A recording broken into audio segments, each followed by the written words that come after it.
an. Alles wegen dir. Du bringst dich noch ins Grab.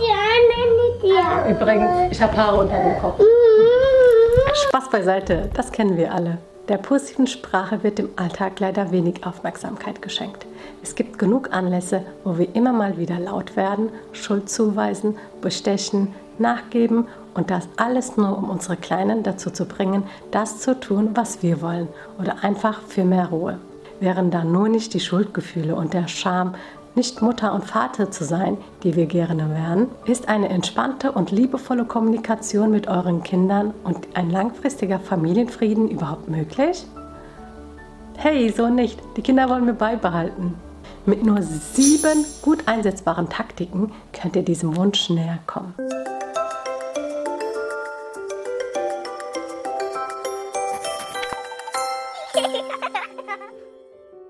Hallo und Salam zusammen. Herzlich willkommen zu Elefant, dem Kanal mit allerlei praktischen, kompakten und einfach verständlichen Themen rund um Erziehung und frühkindliche Entwicklung.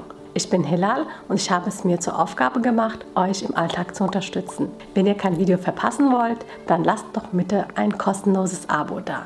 Es gibt gewisse Feinheiten in der Kommunikation, die wir im Dialog mit unseren Kindern beachten sollten. Unsere Zwerge sind nun mal keine Erwachsenen und müssen die verbale Interaktion erst lernen. Unsere typischen Kommunikationsangewohnheiten müssen wir also überdenken, um sie nicht zu überfordern. Wie könnt ihr mit unerwünschtem Verhalten eures Kindes umgehen und die Gefühle eures Kindes verstehen? Welche Formulierungen sind hilfreich? Starten wir. Taktik Nummer 1. Stelle Kontakt mit Mimik und Gestik her. Wenn du willst, dass dein Kind dir zuhört, solltest du auf seine Augenhöhe gehen und Blickkontakt aufnehmen. Dein Kind kannst du sanft an den Händen halten oder an seine Schultern berühren. Höre auch du deinem Kind zu, wenn es mit dir spricht. Guck ihr dabei in die Augen. Es soll das Gefühl spüren, dass dir das Gesagte wichtig ist, dass seine Wünsche und Probleme ernst genommen werden. Taktik Nummer 2. Wenn ich dir sage, denk bloß nicht an eine rote Katze, dann stellst du dir das vor und musst das dann im Gehirn löschen, um an etwas anderes zu denken. Das Nein und Nicht ist also aufwendiger im Gehirn zu verarbeiten, als positive Aussagen umzusetzen. Wir drücken sehr häufig aus, was nicht sein soll. Damit verunsichern und demotivieren wir unsere Kleinen. Formuliert daher positiv. Es hilft nicht, einem balancierenden Kind, das zu schnell ist und kurz vor dem Fallen steht, zu sagen, fall nicht, sondern geh langsam. Ich habe Angst, dass du dir wehtust. Statt zu sagen, renne nicht auf die Straße, solltet ihr sagen, geh auf dem Gehweg. Oder statt werf nicht mit Sand, solltet ihr sagen, der Sand ist zum Bauen da. Du kannst den Ball nehmen, wenn du werfen willst. Taktik Nummer 3. Beschreibe die Situation bzw. das Problem. Gib Erklärungen. Und zwar ganz klar, präzise und leicht verständlich. Achte dabei, dass die Formulierung altersgemäß ist. Je jünger, desto einfacher und konkreter solltest du dich ausdrücken. Zur Sicherheit kannst du auch fragen, ob dich dein Kind verstanden hat. Mit Erklärungen hilfst du dem Kind zu verstehen, was bei der Handlung gut war und nicht und worauf sie beim nächsten Mal achten sollten. Ein Beispiel. Statt es reicht, es gibt keine Schokolade mehr, solltest du lieber sagen, wenn du viel Zucker isst, dann faulen deine Zähne und das tut weh. Keine langen Vorträge oder Belehrungen. Beachtet die 30-Sekunden-Regel. Das ist nämlich die maximale Zeit, während dir dein Kind konzentriert zuhören kann. Taktik Nummer 4. Beziehungsweise die kleinen Taktiken, die den Umgang mit unerwünschtem Verhalten betreffen. Je lauter, desto besser. Das doch nicht. Das wirkt nämlich nicht. Das Mitgeteilte kommt nur an, wenn wir das im gescheiten Ton sagen. Alles andere ist kontraproduktiv. Schimpfe nicht, mache keine Vorwürfe. Stattdessen solltest du dein Kind aus der Situation rausholen und die logische Konsequenz kurz aussprechen und dem Kind die Chance geben, sein Verhalten zu überdenken.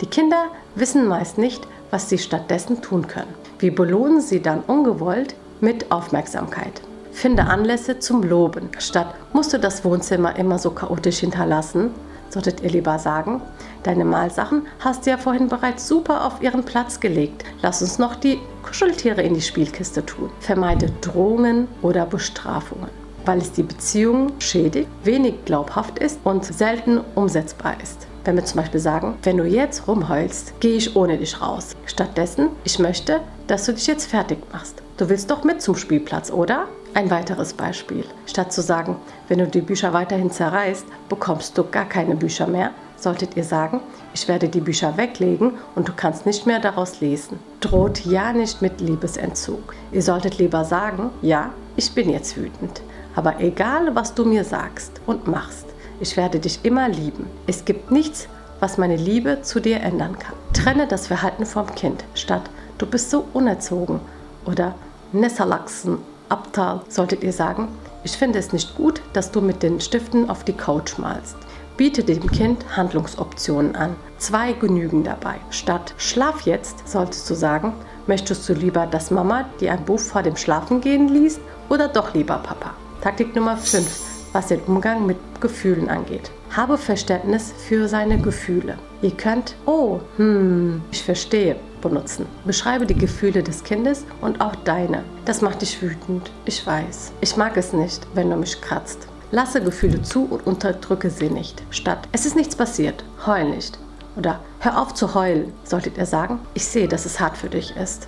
Das kann aber vorkommen. Wir kriegen das gemeinsam hin. Nimm die Gefühle des Kindes ernst, sonst verunsichert das Kind. Dir kann nicht langweilig sein. Es ist nicht warm. Zieh deine Jacke an. Das sollten wir vermeiden. Taktik Nummer 6, und zwar die Ausflippsituation. Bewahre Ruhe, sei geduldig und versuche empathisch zu sein, auch wenn es manchmal schwer nachvollziehbar ist. Verstehe, welche Motivation hinter seinem Verhalten steckt. Warum reagiert das Kind so auffällig? Wie könnte er sich im Moment fühlen? Was könnte sein Bedürfnis sein? Was möchte er mit seinem Verhalten erreichen? Das Kind möchte dich nicht ärgern. Dahinter birgt sich meist der Wunsch nach noch mehr Zuwendung, Aufmerksamkeit, dem Bedürfnis nach Selbstbestimmung, nach Kontakt, Kontrolle und so weiter. Formulierungsbeispiele sind, statt schrei nicht, das reicht, sollt ihr sagen, atme tief durch. Dann erzähl mir, was passiert ist. Ich höre dir zu, ich bin für dich da. Das war wirklich ärgerlich, frustrierend. Ich kann das verstehen. Willst du eine Umarmung? Wenn alles nicht funktioniert, dann lenkt über paradoxe Interventionen ab. Macht irgendein Quatsch, erzählt irgendetwas, aber tröstet hinterher das Kind wieder liebevoll. Taktik Nummer 7. Sage Danke und entschuldige. Das Kind lernt von dir. Wie sagt die goldene Regel? Was du nicht willst, dass man dir tut, das füg auch keinem anderen zu. Oder besser positiv formuliert, behandle andere so, wie du von ihnen behandelt werden willst. Sofern euch das Video gefallen hat, dann liked doch bitte das Video und abonniert Elefant. Für 5 von 10 Fakten, die ihr definitiv bei der Erziehung berücksichtigen solltet, schaut doch bitte mein vorheriges Video an. A minor shift of time and space. Oh baby, this time will be gone forever. Never in our lifetime will you see us back here again. So come before it's too late. Hurry now, cause I can't wait. Let's put on our anthem. We'll be singing all night long. Oh baby, this time will be gone forever. Never in our lifetime will you see us back here again. So come before it's too late. Hurry now, cause I can't wait. Let's put on our anthem. We'll be singing all night long, all night long.